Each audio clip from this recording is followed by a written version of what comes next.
IT దిగ్గజ సంస్థ Microsoft రాష్ట్రంలో 1772 కోట్ల విలువైన పెట్టుబడులు పెట్టేందుకు ప్రతిపాదించింది. ఇందులో భాగంగా అమరావతి క్వాంటమ్ వ్యాలీలో 1200 క్యూబిక్ సామర్థ్యమున్న భారీ క్వాంటమ్ కంప్యూటర్ ఏర్పాటు చేయనుంది.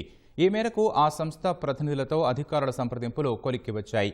మైక్రోసాఫ్ట్ కోసం క్వాంటమ్ వ్యాలీలో 4000 చదరపు అడుగుల విస్తీర్ణంలో భవనం నిర్మించారని అధికారులు పేర్కొన్నారు. అమరావతిలో 133 క్యూబిక్ సామర్థ్యంతో ఐబీఎం సంస్థ క్వాంటమ్ కంప్యూటర్ ఏర్పాటు కోసం ఇప్పటికే ప్రభుత్వంతో ఒప్పందం చేసుకుంది. క్వాంటమ్ వ్యాలీలో పెట్టుబడులు పెట్టేందుకు మరిన్ని సంస్థలు ఆసక్తి చూపుతున్నాయి.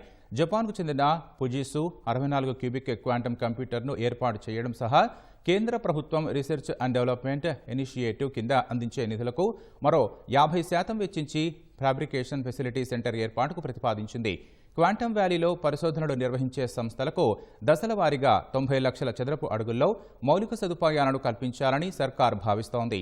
ప్రస్తుతం నిర్మించనున్న ఐకానిక్ టవర్ వల్ల 40,000 చదరపు అడుగులు అందుబాటులోకి వస్తాయి. ఈ టవర్ నమూనాను L&T సంస్థ రూపొందించింది.